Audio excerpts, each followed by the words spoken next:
All right, I think we might get started. So thanks to everybody for turning up. Welcome to our next SoilsWest seminar for this year, 2022. I think this is number 5. So we're doing well. We've got a couple more lined up to come. So next month, we've got Yvette Hill today. Next month, we'll have Alice Butler from Department of Primary Industries and Regional Development talking about soil acidity. And then we have Raphael Viscaro-Russell from Curtin University, who's going to talk about carbon. So today, I'd just like to start by doing an acknowledgement of country. So we acknowledge that Mesorhizobium University is situated on the lands of the Whadjuk and Bindrup Noongar people. We pay our respects to their enduring and dynamic culture and leadership of Noongar elders past, present and future. The country on which Mesorhizobium University is located has for thousands of years been a place of learning, and we are proud at Murdoch to continue this long tradition. So I'll quickly introduce our speaker today. So Dr. Yvette Hill had a PhD focused on soil ecology in arid degraded mined areas within the Shark Bay area, with a view to establishing legume overstory species, utilising their interactions with root nodule bacteria. Building on this research, and now as a postdoctoral researcher at Murdoch University, Yvette continues to work on legume root nodule bacteria symbiosis, seeking to understand and manage suboptimal nitrogen fixation and assess potential effective novel symbiont strains.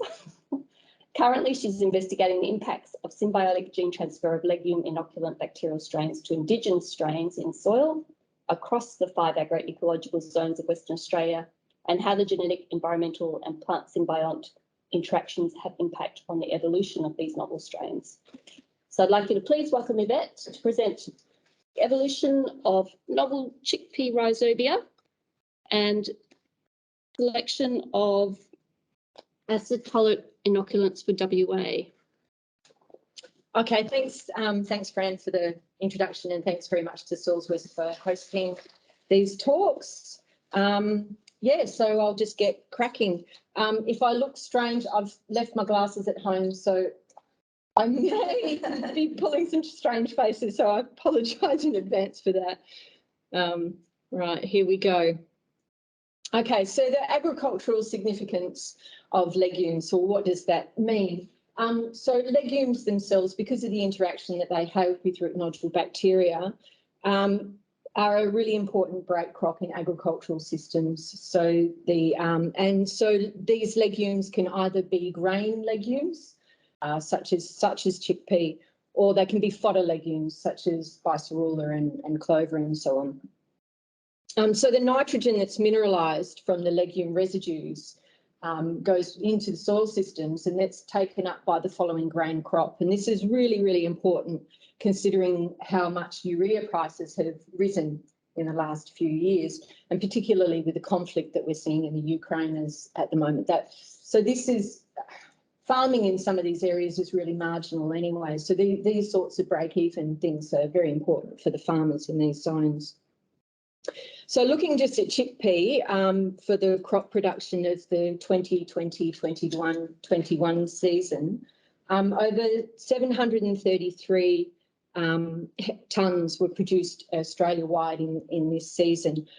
Only 5,000 were produced in WA, but at 75 cents a kilo, it is a very good cash crop for the farmers.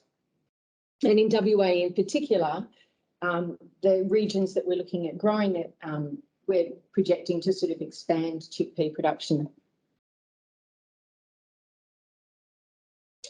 So in order to study this relationship between chickpea and their root nodule bacteria, we need to have a suitable system to grow them, to assess them and study them. And we do this in our glasshouse.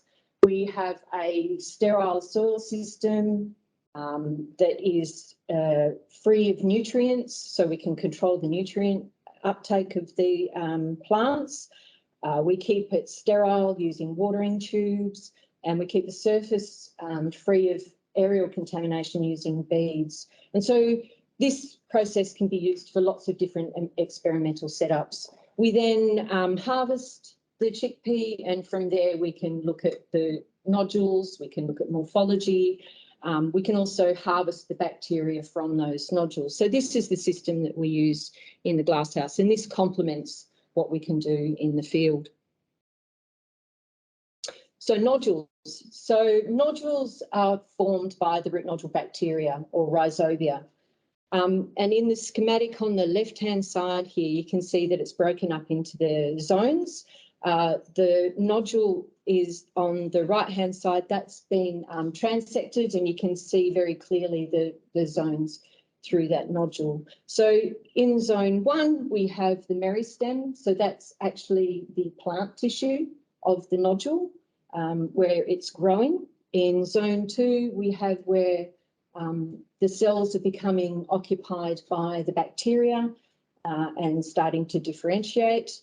In zone 3, this is where the magic happens. This is where nitrogen fixation occurs, and the bacteria have transformed into what we call bacteroids. So this is the action hub. And in zone 4 is this is senescent zone. So this is typically where you see the green area, and nitrogen fixation is no longer occurring in that area of the nodule.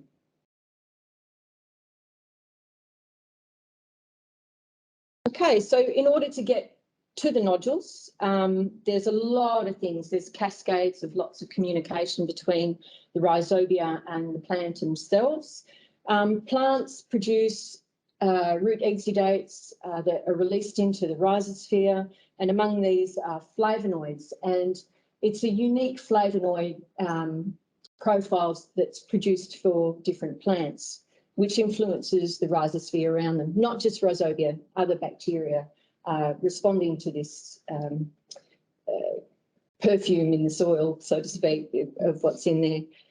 So the flavonoids are released, and then they're talking to what the rhizobia are releasing. In this case, we have a compound NOD-D, which is, and then there's this cascade of nod genes, and then there's more communication with the roots, and there's root hair curling and root thread initiation, infection threads. And then finally you have nodule organogenesis, where the bacteria are now contained, as you saw in the previous slide, within this nodule system. And within this nodule system, this is where the really beautiful chemical reaction occurs, taking atmospheric nitrogen and converting it through a complex reaction with nitrogenase to form a nitrogen compound that can be taken up by the plants, so ammonia. And again, there's another suite of genes that are involved in this. You've got your NIF genes and your FIX genes. So to look a little bit more closely on the rhizobia side of things, so the symbiotic genes that we spoke about earlier that are required for nodule formation are housed within this region that we call the SIM region. And this is, you can see here highlighted, there's in the orange, there's NIF, we have in the purple, we've got the nod. So these are just some of the genes that are involved in this whole communication and forming of the nodule where all the action happens. So this region that we see in some bacteria, like Mesorhizobium, that element is mobile. So it can actually be copied and transferred to other bacteria. So we call them integrative and conjugative elements, or ICEs. And so who are the recipients of these symbiotic genes, and what's the outcome of that? So the ICEs can get copied, as you can see here on the left. So you've got a highly effective strain, inoculant strain. CC1192 is the inoculant strain for chickpea that's used in Australia. That region gets copied, it gets transferred to a soil Mesorhizobium recipient. That then gets integrated into its genome, and now you have this novel symbiont that can nodulate chickpea. And is it effective? Is it not effective? You know, what possible impact that could be in an agricultural system where you've got competition and all sorts of things going on. So it's quite important to understand this. And this is something that we definitely saw with Bicerula. So Bicerula is a deep-rooted annual that's quite well suited to acid soils, grown here in WA and also in other parts of Australia. Kamathy Nandasena harvested some nodules, and when she looked at the bacteria from those nodules, found a suite of them which were the same as the inoculant, in this case 1271, but there was a whole suite that weren't. And of these, the effectiveness or the foliage production is how we sort of measure it, was much less than what you saw in the inoculant strain. And of these novel strains that she found, one group was named Mesorhizobium australicum and the other was called Mesorhizobium opportunistum. So these are Mesorhizobia that were resident in the soil at this site where it was sown, that have now received those SIM genes from 1271 and can now nodulate Bicerula, but ineffectively. So in an agricultural system, these are now strains that are competing for nodulation of these plants. So chickpea, back to chickpea. What's happening in Australia? So we did a study with some strains that we got from Elias. She did a study with over 570 field isolates, and of those, only 14% were found to be similar to 1192 using a PCR fingerprinting technique, which means that 86% of those other strains were novel strains, so background Mesorhizobium that have taken up the symbiotic region from chickpea inoculant 1192. And so this area has seen a long-term history of growing chickpea in the Moree region, over 30 years of using just 1192 as the inoculant. So from this study, we had 11 strains in our collection. So we studied this a little bit further and we found that they were all effective, highly effective strains. And we also found that they were very diverse. So on the left-hand side is a tree or a phylogenetic tree, genome tree from the paper. And you can see that when you're comparing the genome genes across other meso species in the mesogenera, they are very diverse. So the bold ones are the ones from the Moree region. So what about what's happening here in WA? So in WA, we have very different ecological factors that could impact the distribution, the population of background rhizobia that we'll be seeing in these soil systems. So there's a huge range in pH, 4.4, up to alkaline, huge range in rainfall, so soil moisture would be an impact, mean temperatures, and also soil types. So you've got, sandy complexes and loams and clays, and also different farming systems. So we use a dryland farming technique down here in the south, but up in the Ord, they use irrigated system. So that, again, is going to have impacts on distribution of any of these strains that are forming as well. So to start the study, we need to start collecting chickpea isolates. So we started collecting and collating the chickpea symbionts. So we were able to do this either trapping from soil samples that we took using the glasshouse system that we have, or directly from nodules collected from chickpeas collected in the soils opportunistically. So from that, we had to get the bacteria out of those nodules, culture them, get them pure, and then store them and stock them for further study. Then to get a sort of a bit of an overview of what kind of diversity we were seeing, we would screen using an RPO1 PCR technique, and this is just to get a sort of like a stage one sort of idea of diversity and also distribution of kind of what strains we're seeing out there. And we use this to sort of also compare to the inoculant strain. So if it's the same as the fingerprint produced by CC1192 or different. And then also using the genome sequence that we have for 1192, because we have that available, we were able to design some primers that are specific for the ice region or the symbiotic genes of 1192. And so this one down here on the right, you can see there's a 499 base pair band that's produced by that ice. So looking at that a little bit closely, this is just a selection of some of the strains. So on the top we have the RPO1 gel, and you can see there highlighted by blue, that's the fingerprint pattern that we see consistently produced by 1192.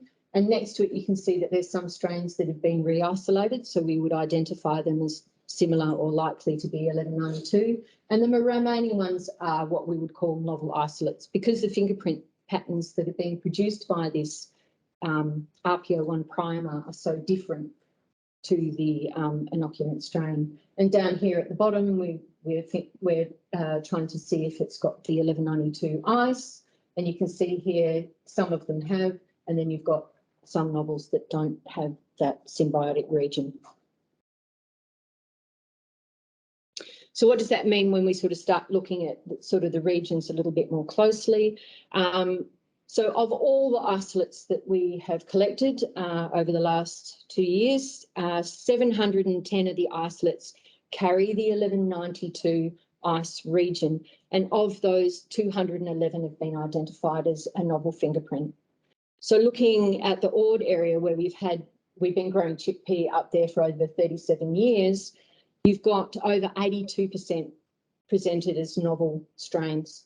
And in the central region, where it's almost 70%, and again, there's been a history of growing chickpea in this area, that's almost 70%, and less in the other areas because, I mean, the northern, eastern and southern areas are where we're looking to expand into, so we're seeing it hasn't traditionally been grown in those areas. Chickpea has a checkered history in WA. Some farmers call it shitpea because of the blight that occurred in the 90s. So we're only just sort of starting to see now there's an interest in sort of pushing it and reintroducing it into these systems. So we've been able to have a snapshot look of what we're sort of managing to get out of these soils. This isn't a genome tree. This is just looking at the 16S region, which is a highly conserved region within bacterial genera. And we can see in the red, these are some strains that have been selected from acid soils. And down in the green, they're the ones from New South Wales that we had in our study. And down in the blue, we've got ones from Kununurra. So you can see that there's a very big spread across the Mesorhizobium genera of hosts that are actually picking up the ice region. And so we'll be looking at expanding that and doing obviously more in-depth analysis, genome trees and stuff like that. So of the 211 strains, this is just a brief look at only 49 of them to determine how effective they are. So that's the other important part of, well, we've got these strains, what's the likely impact that might have in these regions where these novel strains are evolving. So we can see here from all these strains that the vast majority of them are as effective in terms of mass produced by the plant to 1192, which is highlighted there in the blue. So the ones that are in the dark green are ones that we selected for further work. So these are strains that were found growing in, found from acid soils, and we wanted to sort of expand them and sort of trial them in acid systems. And so our site here in WA was at Northam, opposite the Deep Herd office there. The soil there is at pH 4.5, so quite a challenging site. And we did a cross-row experiment there using 5 of these strains, also with CC 1192 as the inoculant strain. And so we went in 2020 with a row that you can see here in the first year. So that was sown and inoculated. And then in the second year, last year we went in and we sowed across where that original row was. And when we harvested there, we took the inner section across those 2 rows and pulled that, and took the outer section and then pulled that. The reason for that is we're looking for establishment of these strains, but also, how far they've actually established through that soil profile. And so this is a good way of actually looking at that.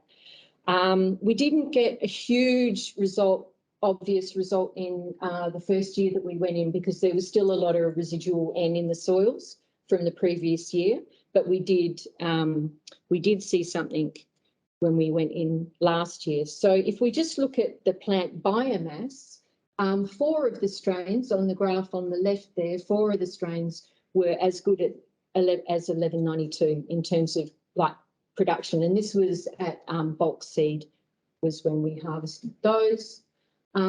And then on the right-hand side, we took samples and we actually assessed them for how much nitrogen that was fixed by the atmosphere was contained in those plant tissues. And we can see here 3 of the strains outcompeted 1192 at that site. So it does show that these environmentally adapted strains could actually be quite beneficial in an acid soil symbiosis.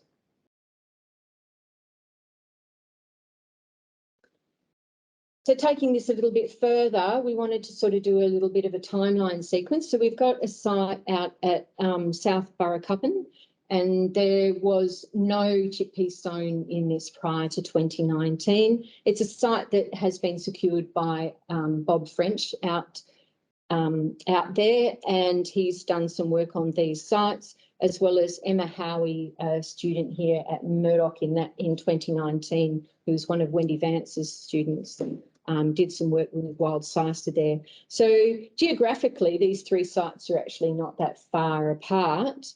We went in 2020 with our trial, and we've gone in last year and we're going in this year, and we're hoping to secure that for a few more years so we get a timeline sequence. So what we're trying to do is see if, when we've introduced 1192 in there, what kind of sequence of events do we see in terms of the evolution and patterns that we can sort of relate to the treatments that we've put in that site. So the sites themselves, even though they're quite close, are very different in terms of their soil makeup, and particularly the pH. So at site 1, we've got very low soil pH, and that continues through as you go through the soil profile. Site 2 and site 3, there's an it's low pH, but then as you get into depth, the soil pH improves to what we would consider to be much more an ideal soil pH for growing chickpea at these sites. So the reason why pH is so important is that aluminium toxicity, it can affect plant root development, but it also can really compromise nodule formation and also the nitrogen fixation chemical reaction as well, and function. So so these soils are different. They provide us a different soil structure and different composition, which may impact the evolution that we're seeing at these sites as well. Almost at the end. So we wanted to see what was in the background at these sites before we went in. Like I said, Emma Howie was there in 2019, so she did put 1192 in at that site.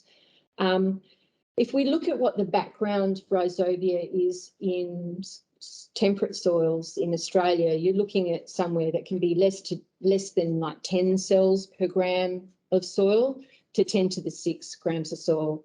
I mean, you'd be pretty happy if you had 10 to the 6 in any of our agricultural systems, to be honest, because given, rainfall or any given time of the year, that those populations would fluctuate. But we're certainly pushing the lower end at this point. And so you can see here, just from looking at the differences between the field and the plot, between the 3 different sites, it's basically undetectable. We've got very, very low numbers. And this is like cells per gram of soil. So that is what we've got in the background at those sites. So if we went in with rows, and we've got 4 different treatments. So we've got uninoculated chickpea, we've got no host and no inoculant, and then we've got inoculated chickpea, so it's chickpea that's been inoculated with 1192, and we also have wheat in there that's not inoculated. And the reason for this is that in this sort of system, you would see like a legume as the break crop, and then there would be followed on with like crops of wheat following that. Also, if you remember, we were talking about flavonoids and root exudates. So wheat would be producing a very different suite of chemicals in the soil rhizosphere compared to what chickpea would. And so this may actually have an influence on that gene transfer as well. And oh, an action shot. There we go. And yeah, so that's pretty much that's where I'm at. So yeah, it's an ongoing project. There's still more work to be done, but that's where we're at. And I'd just like to thank everyone at the LRS, because basically things get done because people are willing to down tools and help when we need it. So we work on our own projects, but we work very cohesively together. And also the support that we receive from Josh and Eleanor at Curtin, and also people in Deeper, particularly Bob French, who's my contact, and George, who was working at this site at that particular time, and Shaquille here at Murdoch, who helps us. He does a lot of the sequencing that we build on our existing genome platform that we have. So thank you very much. Thanks, Yvette. So for those people that are online, if you haven't got your chat open and you'd like to ask a question, please put your questions in on the chat so we can bring them up. But has anyone in the audience want to start us off with any questions to Yvette? Oh God, Tim, you would have been. Yeah. It's just a question out of interest, actually. It looks like you're doing a lot of sampling now. Have you ever found like a naturalised chickpea or other introduced legume symbiotic that didn't derive from the introduced inoculant and transfer to the symbiosis chain? Not with chickpea. The ice it's very specific. So not at the moment, but I haven't tested on other hosts with any of the novels that I've got. So yeah. I just had a small question about your plot. So they were about like a metre wide when you had the inner and the outer part. Is that, so you're expecting to see a difference for it not to encroach that far? Is it quite slow in terms of how fast it sort of moves through the soil? Is there a gauge? Yeah, because the bacteria are responding to the plant. You know, it's feeding them, so that there'd be a very big population difference. Yeah. Okay. Between sort of where you're looking at the inner rows, so where it was in the previous year, to the outer rows. So quite concentrated where it's kind of. Yeah. So it sort of gives us a sort of an idea of how they establish and how they might be distributing through the soil profile based on that relationship. Yeah. Do you know how they move largely? Like, is it just by they have root hairs or? Well, they have flagella, so they can move somewhat through the soil. Through the water. But it's mostly like if they're there, they're responding to all the food that the plant is producing, and then the population increases. Yep. So, yeah. Daniel. So your DNA segment that is transferring, that has all the powerhouse to allow fixation, how long can that segment of DNA survive outside of the cell? Like, is there a possibility of having that DNA loaded into something other than a cell to get transfer up? Just starting to think where we might go with synthetic biology and things like that. Like, can we in the future be loading DNA sequences into the soil and then having them picked up into the DNA of the organisms that are there? Well, I'm not 100% sure, but like, I mean, when it's transferring, it's forming like a pilus, or like a connection between them. I mean, I don't know. I think in other bacteria. Yeah, cell transfer. Yeah. So if there's cell lysis, there's no uptake of that. But they can't replicate the isis. The bacterial comes on. Okay. But I mean, if you were to take a soil sample and just look at the DNA in there, because you know cells lies and stuff like that, you would see it in the soil profile. But yeah, I don't think they can opportunistically take it up from Just to add to that as well, because we're actually doing some work with collaboration in the UK and in the States, looking at in situ microbiome engineering to actually design drone strands that can deliver genetic payloads. And one of the things that we're going to transfer of Symbiosis genes from these versions that we talked about here. It's like it looks like the natural microbiome pretty steady. Regularly is out competing anything that we introduce. It's hard to displace. So it kind of makes sense there if you want to try and improve things like that fixation. You can actually like modify the genomes of the natural microbiome by targeting most of the tools. Yeah, I think there's a lot of potential for what we can load into rhizostr engineering, so into the root zones. Chris.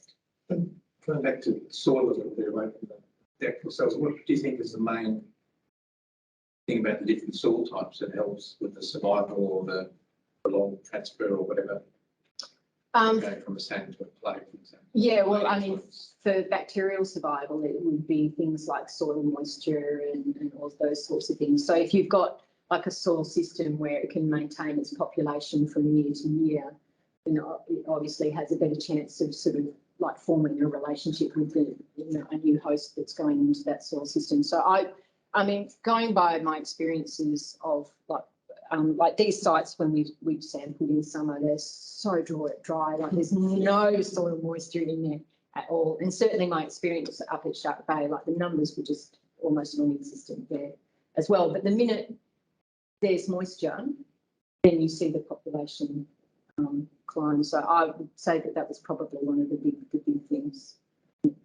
So I guess continuing along that line, you know, quite often in terms of managing the legume sort of phase of the rotation, you often hear about whether they have to re-inoculate or whether they just use the inoculant that's carried over. In this particular case,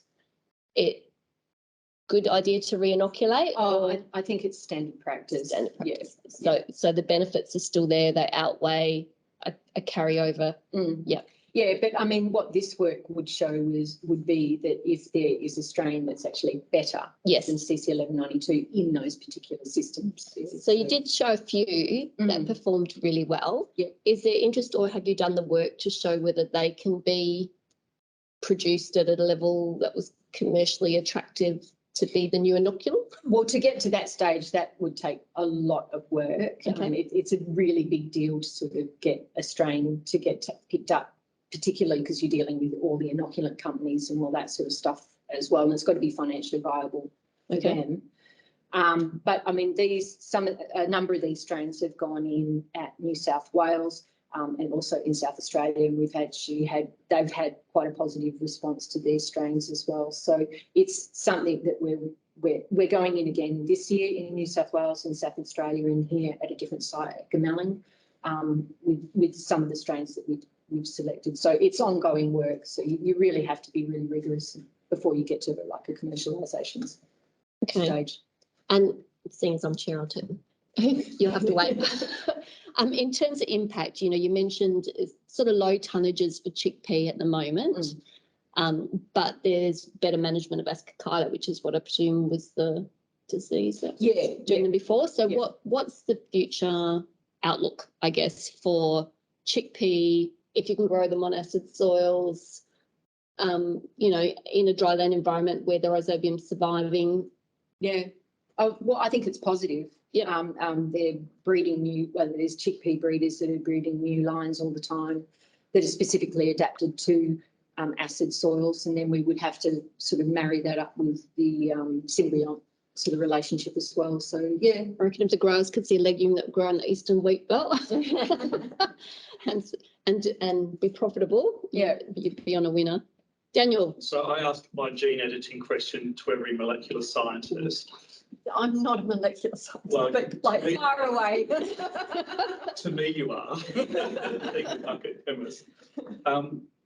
Are there multiple copies and can we turn on more copies? So can we get more fixation out of the bacterial cell by gene editing it so that we can now gene edit it within Australian agriculture? Yeah, okay, so with the symbiotic regions themselves, there may be other copies of particular genes that may be located elsewhere in the genome, like say on the plasmid or elsewhere in the genome. But in terms of like what we're seeing with a lot of these things, it's very contained within these regions, you know, the way that they splice out and either reconfigure depending on what type of sim region they are. It's very, very contained. So it's quite limited in size as well then, that region? Yeah, it varies from strain to strain as well. Like Georgina's working with Bicerula at the moment, and that's a tripartite ice. So its symbiotic region is actually broken up into 3 parts. So that comes out, reconfigures, and then moves, and then gets sort of split back up and moved into the genome. So it varies from system to system. Did that answer your question, or did I dodge it? No. I think everyone goes over and can ask the same question because they don't know what I'm talking about. It just sounds amazing. You know what he's going to ask. I guess what I'm interested in is where the step, like if you were say a funding body, Yeah, they're always about step changes now. So is this, and I don't know the answer, I'm not putting you on the spot here, but I'm just thinking, is the step change in changing the organism, doing something with that, finding a new species, which is an approach, what you said about bringing in host donor species and that, or is it about just getting the inoculant, a delivery system so the inoculant survives acidity, for example, and it's the buffering of we don't use clay, we do something else. What do you think the step change is of getting your efficiencies from say 25, 30%, which is pretty impressive for end fixation, but if you wanted to get that from 25, 30% to above 50, where would you say the next holy grail is, or the silver bullet is on the $5 million that some funding body's about to give you? Barrier to sign a check. It sounds like a new investment, doesn't it? GRDC take no. Because I don't know, I'm just interested in asking, because with all that work, I mean, there's got to be, you know, what is that step change going to be that really drives that industry? Yeah. Investing in. I think I think particularly with bacteria, you're playing sort of with fire. You've got to be really careful. It's not like you can add genes in because then you come under GMO and that sort of issues as well. You can do deletions as far as I'm aware, and that doesn't sort of fall under that banner. But you know, but then in situations like this, you wouldn't be looking at sort of taking things away. You would be wanting to sort of put things in. So that, from that point of view, would be tricky. But I mean, from what we've seen, the evolution can actually happen on a really short time scale. So, you know, if you're looking, and in this case, we might even be seeing re-isolates of 1192 that are adapting to these soil systems themselves. So, you know, there might be a micro evolution just within those systems anyway. So I think at the moment, the way it's screening and just sort of seeing what's out there and seeing, because they're adapted, then you're not having to play around with cutting things out or adding things in them. It doesn't get you to hot water. I do think it's amazing how many transfers there's been. I think, Tim, was it? Yep. Another thing to add to that, I think Jason is blaming for a lot of this, but from my understanding, it's actually one of the conditions of the strong nitrogen fixation, rather than the biology of the bacteria. So just moisture content in the soil, like access to moisture, temperature? Well, yield, let's look at yields of cereals in Australia. Yeah. Like 2 tonnes. In Europe and North America, 3 times. Environmental constraints are the main constraint on the yield potential at the moment. So what about crops? We're probably, I don't know, close to yield, achieving yield potential, or what's the gap there? Again, I'm asking you. About 60%, I reckon we're at. Okay, so there's still another. Would it not be? 65 maybe? So we quoted. I think Steve Hockman reckons the best farmers are probably about 70% of woodland yield potential. Yeah. Most are probably more 40, 50%. I remember looking at it years ago. I think on average across all the shires it was about 45%, and I think we've lifted above that. But as Richard has pointed out, there's definitely this dichotomy of very good performers and very low, and low rainfall years they are better at using their water than in high rainfall years. But I am interested, you know, if we look at growth measures like microbial activity and things like that, and you can see the fluxes in it through the season, you know, and you can see it based on phenology of wheat, you know, terminal spikelet, there's a flux, and anthesis, there's a flux. So it's really interesting to me to describe when and how we're active, I guess, in terms of how effective they are at fixing nitrogen. Yeah. Sorry, I didn't actually That's all right. ask the question I was going to. Uh, This is the last one. I think I've been bound to plant that. Yeah. So like when we were doing all the bicycle work, we kind of had the idea that trying to use a transfer of symbiosis gene was going to be beneficial for agriculture. So just this, everything that we've learned from ciceri to tell us that it will work well, and that actually it's a benefit to have these bacteria transferring the symbiosis gene. Well, the evidence is so far we're pretty much predominantly only seeing effective symbiosis with the uptake with, like as you saw, like really diverse Mesorhizobium. So I mean, you might get the odd one that's a bit rubbish, but it seems for this system it might be okay. But you know, it varies from legume to legume, like we saw in Barcelona.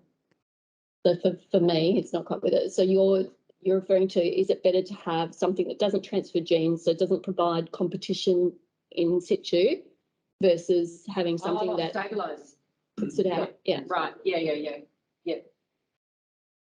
I think in certainly for strains that we do see where it's not effective in the environment, then yeah, that would definitely have a benefit.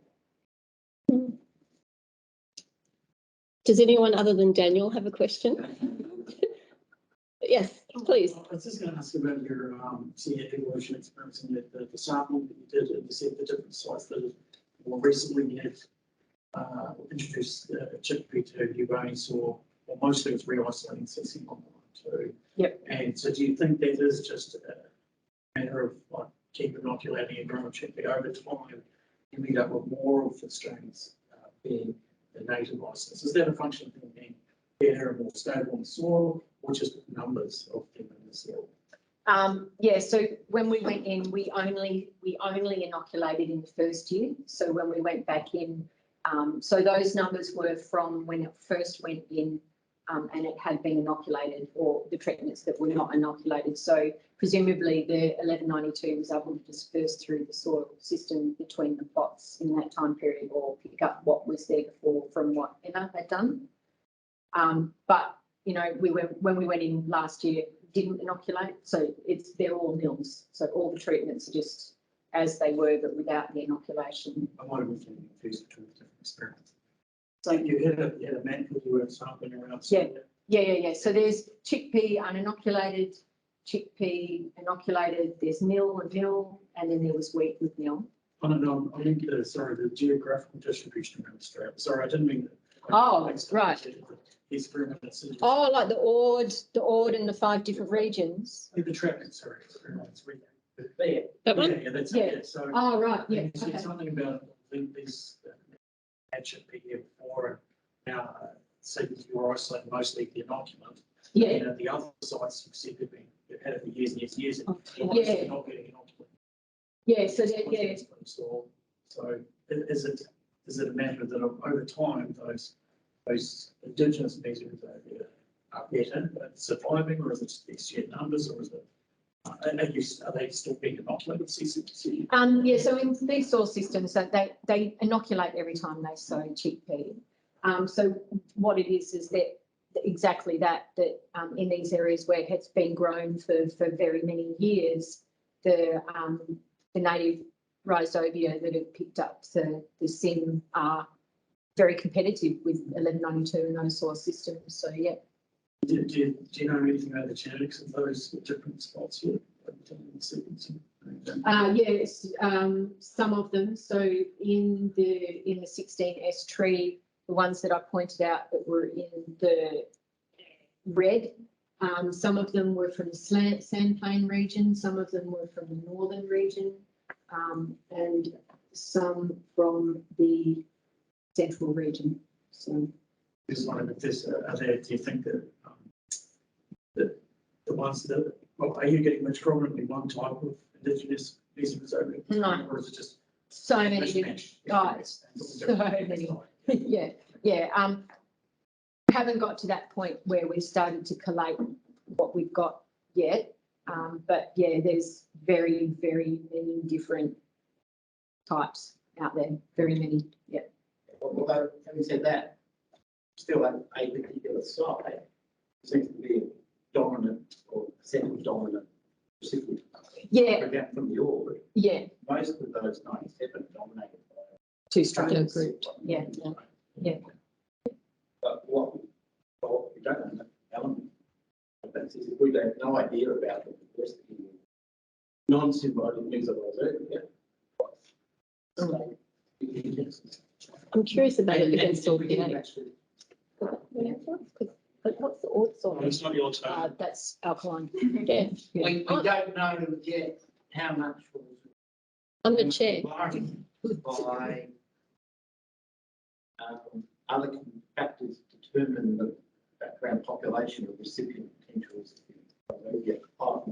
But also look at that time. So whether there's more of the ore just because it's been longer time for transfer to, there's something inherent within those recipient organisms.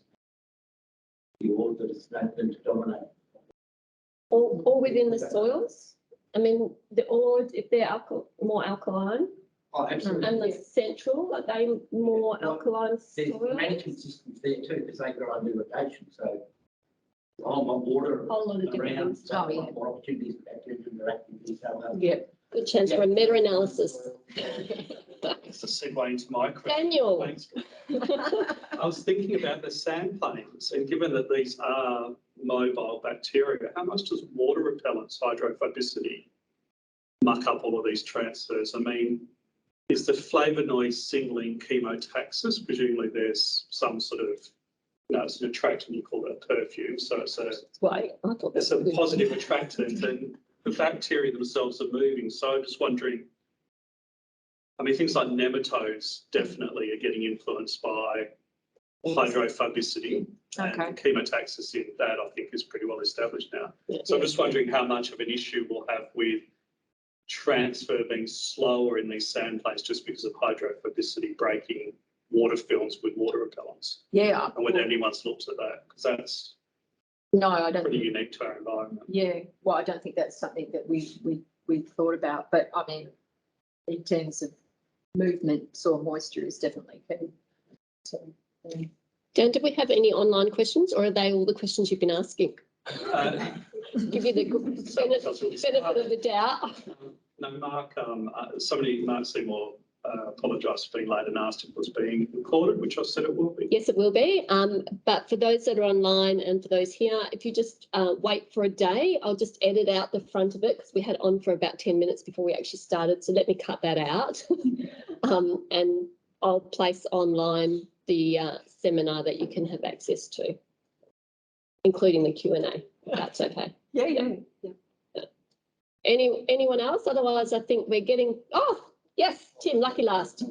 Yeah, so we know that pH and a lot of other environmental conditions actually affect column like root surface colonization, and it's almost certain that that's where the transfer happens because these bacteria are quite much strong of sort of to get high rates of transfer. So, I mean, these field sites that you guys have got, you probably have all the chemical compositions and things. It could be really interesting to actually look at So I reckon. colonisation, like what's the difference in effect of colonisation by some of the different strains. Yeah, and like you say, there's this suite of other chemicals that have been introduced into these soil systems. There's herbicides and all other sort of stuff that could be influencing those populations and how they interact, depending on the timing of when they do their treatments and stuff like that as well. So yeah, I mean, where do you stop? So I think we've created about 3 or 4 new investments for our funding bodies to consider. Yeah. So we'll leave it there. We'll say thank you to Yvette, please. For those online, thank you for joining us. Come back next month. We'll have Alice Butler talking around soil acidity and her work within DPERT. And for those of you here, you're welcome to join us for drinks and nibbles now. We're just going down to the pagoda that we were at last month. So thanks again, Yvette. Great to have you put your hands up. Thank you for attending all, and see you next month.